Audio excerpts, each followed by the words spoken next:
muasyarah. Maka Pak sekalian, dari tahapan tadi kita mau mengupas satu persatu, mudah-mudahan waktunya cukup. Sekarang jam 12. Jam 12 tak gasepol. Jadi biar cepat sedikit-sedikit tapi nanti bisa tuntas. Yang pertama sekali tentang nikah. Nikah itu kunci pertamanya adalah milih calon. Mertua milih calon menantu. Gadis milih calon imamnya. Bujang milih calon istrinya. Memilih. Ya, dalam hal memilih ini ada pertimbangan kata Nabi. Kalau mau milih, pilihlah karena keturunannya, pilihlah karena kecantikannya, pilihlah karena kekayaannya, pilihlah karena agamanya. Tapi di antara empat itu pilihlah agamanya dulu. Syukur-syukur yo wis ali, orangnya itu solihah, yo sugih, yo ayu. Ning kadang-kala angel, kadang-kala sugih irunge pesek. Yang pas ayu, sugih ning judes. Nyari yang lengkap memang nggak ada. Tapi kalau supaya nggak menyesal, itu agama yang dipilih pertama. Ada satu cerita di zaman Gubernur Musa. Itu dia seorang gubernur, dia punya tukang kebun. Dia punya kebun anggur dan ada satu penjaga kebun yang namanya Mubarok. Mubarok ini sudah kerja lama di tempatnya Gubernur Musa. Maka ketika suatu saat gubernur ini banyak masalah, dia pergi ke perkebunannya. Di situ ada villa ataupun gubuknya di sana, tempat tinggal di ladang di kebun anggur tadi. Kemudian dia panggil, Mubarok, tolong ambilkan aku anggur yang manis. Diambilkan, silakan tuan.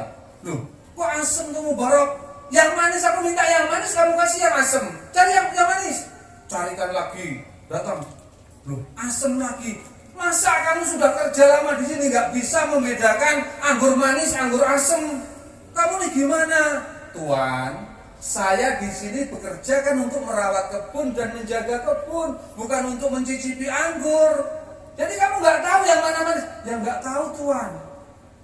Loh kenapa begitu? Barulah dia menyampaikan dalil-dalil tentang bahayanya makanan haram masuk ke mulut kita. Daging yang tumbuh dengan makanan haram, jatahnya daging tadi untuk dibakar di neraka. Saya nggak mau tuan. Lihat Abu Bakar Siddiq gara-gara susu yang diminum nggak jelas asalnya, dia minum air putih banyak-banyak, disogok mulutnya dengan jari sampai muntah kembali. Setelah dia dengarkan ulasan Mubarok tadi, Gubernur Musa kaget, loh, iki berarti mau hebat iki. Wah udah, kamu gak cocok jadi penjaga kebun. Sudah, kamu besok aku angkat jadi penasihat keluarga. Udah, tinggal dekat rumah. Naik pangkat Pak, menjadi penasihat keluarga. Sebulan, 3 bulan, dah jalan setahun. Keluarga gubernur itu punya masalah. Apa masalahnya? Dia punya anak gadis semata wayang, cantik, pintar, anak gubernur, kaya. Yang lamar anaknya orang hebat-hebat. Ini anaknya pengusaha ini, anaknya menteri ini, anaknya panglima ini. Bingung kalau diterima ini nanti nyinggung yang sini diterima sana nanti marah. Bingung, akhirnya apa? Lapor sama Mubarok. Minta nasihat Mubarok, aku bingung nih gimana Mubarok. Yang ini dekat juga sama aku, yang ini dekat sama aku, ini dekat sama aku. Melamar nih gimana? Gampang tuan. Kalau orang Yahudi tuan, kalau memilih menantu, pertimbangannya adalah kekuasaan. Setelah tadi nanti nikah, tambah nggak kekuasaan kita? Kalau orang Nasrani pertimbangannya ekonomi, ketampanan, penampilan. Setelah nikah, kira-kira tambah keren nggak? Tambah kaya nggak? Kalau orang Islam tuan, menikahkan anak, pertimbangannya adalah agama. Setelah dinikahkan ditambah kuat gak agamanya? Silahkan tuan mau pilih cara Yahudi, cara Nasrani, cara Islami. Silahkan tuan pilih. Yuk cara Islami lah seorang Islam. Ya sudah, sekarang tuan pilih di antara yang melamar itu mana yang paling kuat agamanya. Pikir ngomong ini. Gak ada Mubarok. Sugih sih sugih tapi nggak paham kita Aduh, gini aja Mubarok. Sudah, kalau gitu kamu kan juga masih bujang loh. Ya sudah, aku sama kamu aja nikahnya. Loh, jangan Tuhan, saya hanya penasihat. Udah, pokoknya sama kamu, besok nikah. Akhirnya dinikahkanlah anak Gubernur Musa tadi dengan Mubarok. Dari pernikahan kedua orang ini lahirlah anak yang namanya Abdullah ibnu Mubarok, yang nantinya menjadi seorang muhadis besar, ulama besar, yang mana Imam Bukhari, kalau Bapak baca hadis riwayat Bukhari, itu murid daripada Abdullah ibnu Mubarok. Ini contoh kecil bagaimana nantinya menjadi orang hebat, karena orang tuanya punya pertimbangan agama, maka dia dijadikan orang yang hebat. Ini pertama memilih jodoh, jangan kan memilih menantu Pak. Kita mau nanam sawit saja, yang paling-paling nanti replanting itu umur 25 tahun, selesai cerita. Untuk nanam sawit aja kita milih asal usulnya, iki marehat apa marleles. Bukan asal lemu, hijau, gede, boten. Asalnya dari mana? Apalagi memilih menantu yang nanti akan sampai ceritanya di akhirat nanti. Maka ini memilih menantu pertimbangan agama. Ya, kemudian nikah. Setelah nikah walimah. Walimah ini nggih sunnah. Ya, walimah ini juga sunnah. Ada walimatul khitan, ada walimatul wiladah, ada walimatul arus. Menghadiri walimatul khitan hukumnya sunnah. Menghadiri walimatul wiladah hukumnya sunnah. Tapi menghadiri undangan walimatul arus hukumnya wajib. Ulama menetapkan hukumnya wajib selagi tidak ada hal-hal yang diharamkan di dalam walimah tersebut. Kalau ada hal-hal yang diharamkan, maka wajibnya jadi kecoret. Tidak, terserah. Tapi selagi tidak ada hal-hal yang diharamkan, maka menghadirinya adalah hukumnya wajib. Tapi kalau sudah ada nikah, nengono celiwi, nengono minuman keras, ya wis, kewajiban tadi sudah hilang. Alangkah ruginya, wis entek berjuta-juta, malah bukan dapat pahala, malah semua maksiat yang terjadi di tempat walimah itu ngalir pahalanya kepada catatan kita. Sebab nanti di mahsyar akan ada pertanyaan harta, dari mana kau dapatkan, kemana kau belanjakan. Maka diniati betul-betul waktu walimah ini, niat kita untuk menghidupkan sunnah. Ini walimah juga sunnah. Yang ketiga, setelah walimah kemudian apa? Janabah. Walimah rampung toh, sami wangsul niku Mas Baihaqi kali Mbak niku sudah boleh halal, yang tadinya haram menjadi halal. Tapi ingat ada aturan tata caranya. Ya, wudu dulu, sholat dulu, ayo kan waktu pacaran, Mas kamu siap nggak jadi imamku? Jadi imamku bisa jadi imam malah rasolah. Mulai di situ tuh, mulai sholat dulu, yuk kita hajat kepada Allah. Gak mampu kita menjalani hidup ini kalau gak ada pertolongan dari Allah. Sholat dulu. Nah, rampung sholat, gampung suwe-suwe sholat Ojo sholat kelamaan ya, sholat. Kemudian nanti ada doanya. Terus apa doanya nih? Burung.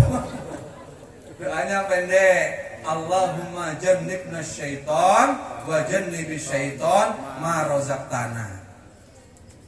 Allahumma jannibna syaitan, sareng-sareng yuk kan gampang hafal. Allahumma jannibna syaitan wa jannib syaitan. Ayo Pak, enggak apa-apa iki lali balik-balik.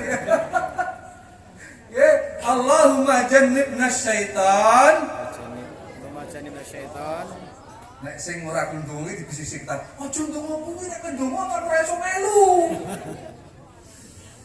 Allahumma jannibna syaitan. Allahumma jannibna syaitan. Wa jannibis syaitan. Wa jannibis syaitan. Ma razaqtana. Ya Allah, jauhkanlah kami dari setan. Jauhkan setan dari rizki yang kau karuniakan kepada kami. Maka kalau enggak doa ya banyak bapak-bapak marahi anaknya, mama marahi anaknya, anaknya malah disepatani, kowe kok angel men diatur oleh kowe anak setan. Nimbrung. Karena kalau dia tidak doa, dia itu ikut nimbrung, ya. Maka doa. Wah, angel ngapal kene, Pak. Ya udah, kalau angel ngapal kene ngangge basa Indonesia. Indonesia ora paham ngangge basa Jawa. Oke, bahasa berdoa kepada Allah. Terus nanti ada namanya mandi janabah. Oke, mandi janabah. Ampun telat subuhane, nggih Mas Beragi. Nggih. Wah, guyu deh. Nggih. Apa namanya? Boleh nggih, aturannya boleh mandi bersama boleh. Rasulullah juga kadang mandi bersama dengan setensa. Nggih, niku jangan. Syaratnya napa? Rukunnya napa kali? Pertama niat.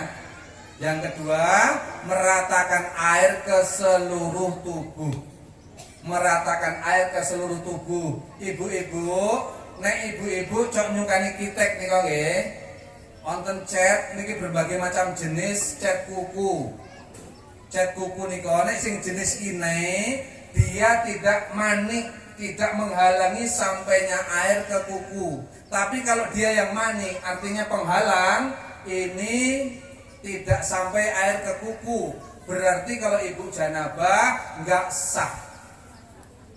Nggih, hati-hati, jangan gara-gara ngejar model kehilangan kita enggak sah. Kalau sholat mandinya enggak sah, berarti sholatnya nggih mboten sah.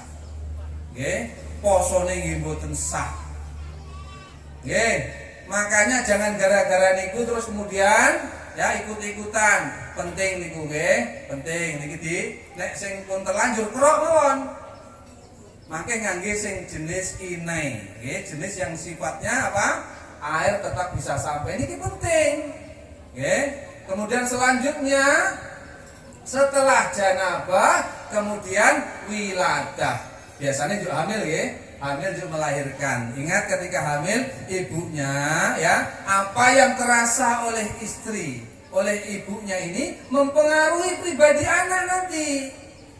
Makanya Mas Bayaki itu apa yang didengar istrinya disaring-saring. Yang didengar apa itu nanti masuk ke memorinya, itu akan masuk ke anaknya. Kalau lagu-lagu marato, pagi-pagi sudah nyetel lagu marato, sesuk anak ini gembeng. Esok onde. Belum sarapan wes, ya lah marato deh.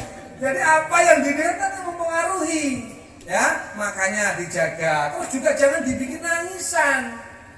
Oke, kita yang sayang terutama ketika dia hamil, ya, terutama ketika dia hamil itu diperhatikan, ya, diperhatikan sehingga nanti anak kita ini betul-betul terjaga. Kemudian ketika akan melahirkan, ya, ketika akan melahirkan jangan panik. Disitulah saatnya hati kita ta'aluk kepada Allah. Yang menciptakan anak ini Allah, yang mengeluarkannya nanti Allah. Banyak ta'aluk kepada Allah karena bukan kita. Ada kita merasa bikin tangan, bikin kaki, enggak ada. Ta'aluk hati kita kepada Allah. Jangan ingatnya tuh malah lupa Allah. Kelingane bidan, kelingane dokter, rumah sakit, dirujuk. Jangan udah panik duluan, belum apa-apa. Ya, ta'aluk kepada Allah, baca Yasin dan zikirnya mbaknya diajarkan tasbihnya Nabi Yunus. La ilaha illa anta subhana inni kuntu minadz zalimin. Nyerah dengan Gusti Allah.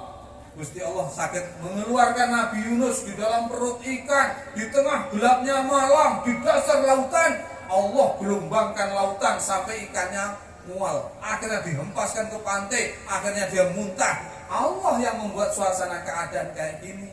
Maka ta'alukkan hati kepada Allah. Ya insya Allah ya lancar-lancar saja. Kalaupun ada 1-2 ya wajar. Ya alhamdulillah anak saya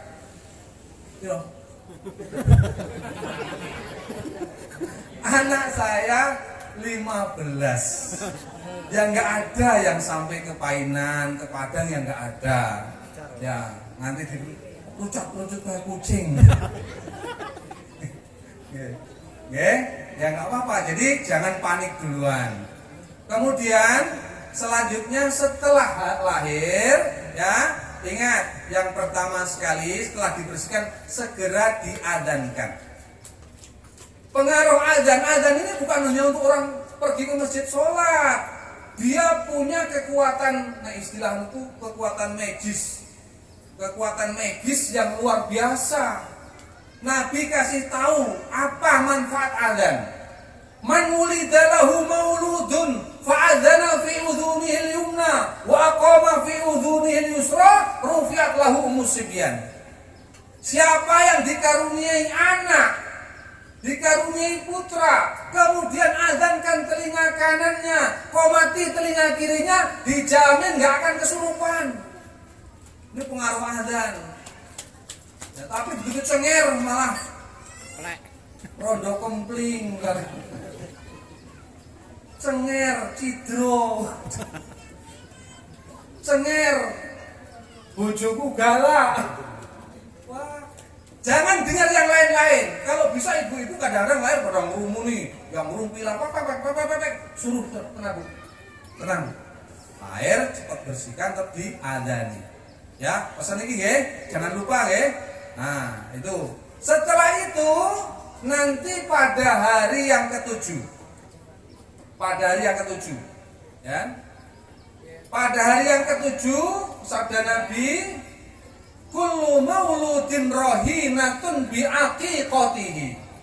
Tudbahu anhu yaumas sabi'uhu wa yukhlaqu wa yusamma.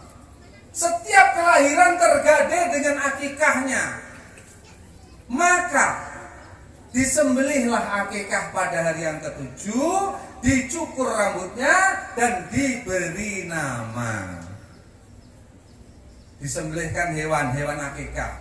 Wah, nggak mampu Pak. Belum apa-apa udah nggak mampu. Sekarang loh, mumpung sekarang duduk berdua ke sana itu, ngomong sama adiknya, Dik, sesuk nek awake dhewe anak ya, Dik, kita akikah ya, Dik. Iya Mas, siap. Wah, lanangi kerja, istrinya doa. Insya Allah sakit betul. Bisa. Jadi persiapan ini betul namanya persiapan tiap malam enggak, tahajudnya siap, usahanya siap, niati nanti menyempurnakan kewajiban ya sebagai orang tua. Hak anak kita ditebus gadenya. Kalau laki-laki 2 ekor, kalau perempuan 1 ekor. Boleh ikut makan, tapi kalau akikahnya enggak akikah wajib. Akikah wajib niku napa? Akikah nazar, woro-woro. Sempat woro-woro